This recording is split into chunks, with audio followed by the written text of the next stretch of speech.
Noor Jahan for her father, the tomb is a square structure raised on a low platform. There are four octagonal minarets, one at each corner with domed roof. The main tomb is built in white marbles and embellished with mosaics. Jahangir was a patron of the art of laying out garden rather than building huge monuments.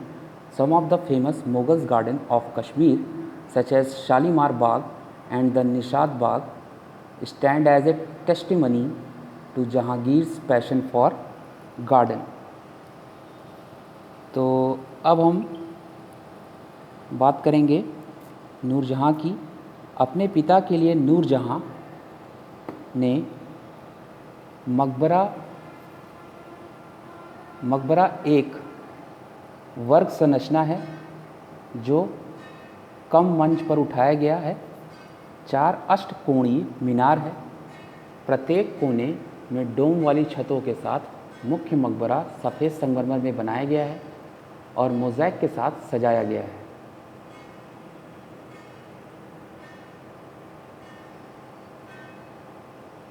Jahangir विशाल स्मारकों के निर्माण के बजाय बगीचों को बिछाने की कला का संरक्षक था।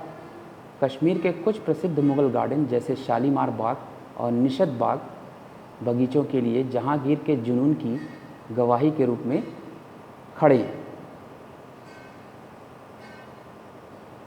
अब हम बात करेंगे Shahjahan the prolific builders. In contrast to Jahangir, his son and successor Shah Jahan was a prolific builder. His regime was marked by extensive architectural works with his favorite building materials, the marbles.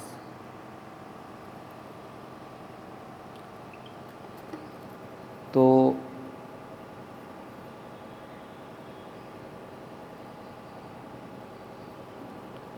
Shahjahan उस प्रोलीफिश builder व जहांगीर के विपरीत थे। उनके बेटे और उत्तराधिकारी शाहजहां के एक शानदार निर्माता थे। उनका शासनकाल वास्तुकला अपनी पसंदीदा बिल्डिंग सामग्री संगमरमर के साथ काम करता था।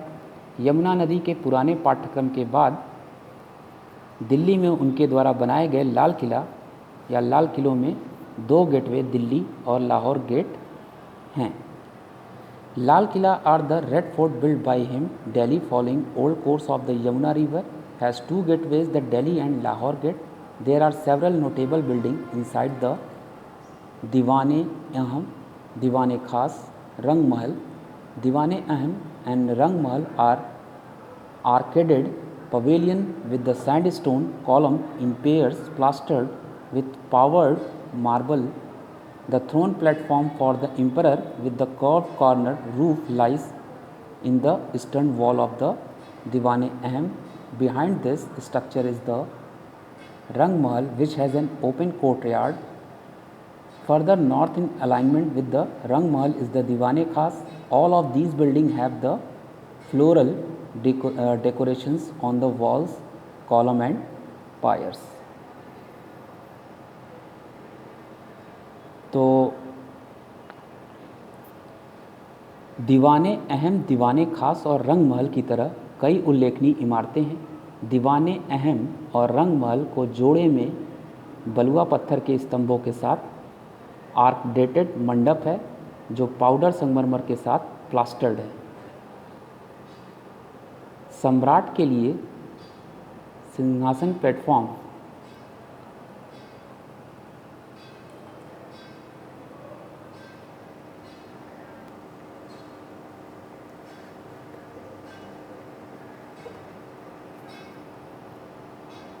तो दीवान-ए-खास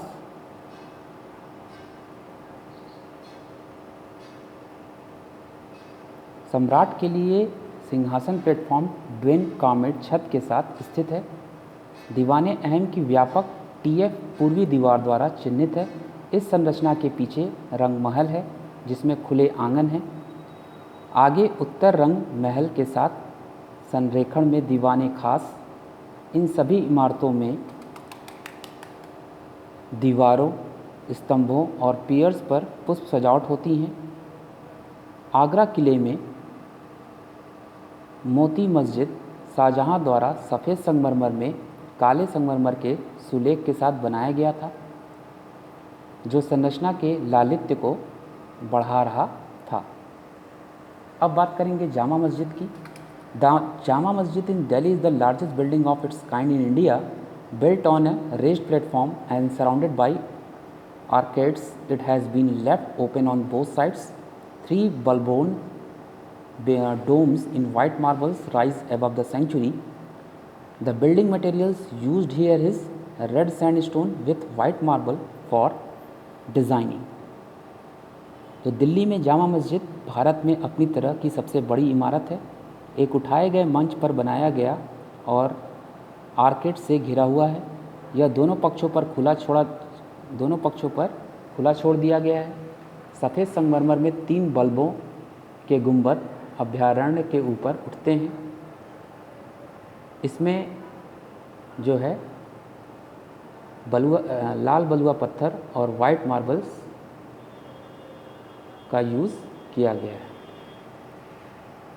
अब बढ़ते हैं ताजमहल पे।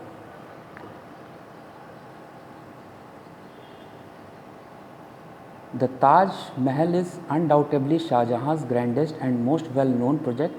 The construction work began in 1632 and most of it completed by the year 1643. It is a rectangular complex with high enclosure wall and lofty entrance gateway in the middle of the southern side. The main building of the Taj stands on his high marble platform at the northern end of the enclosures. To the west of this structure is mosque with a replica on the east side retaining the effect of symmetry.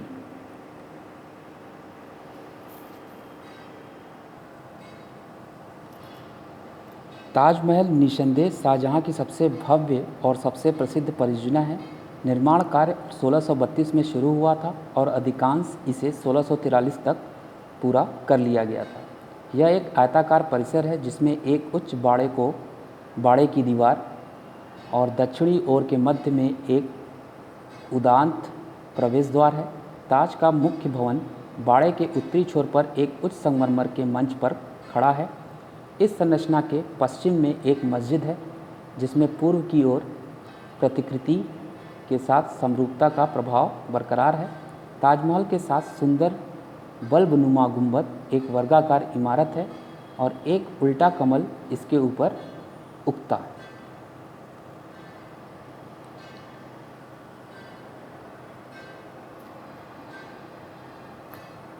The Taj Mahal,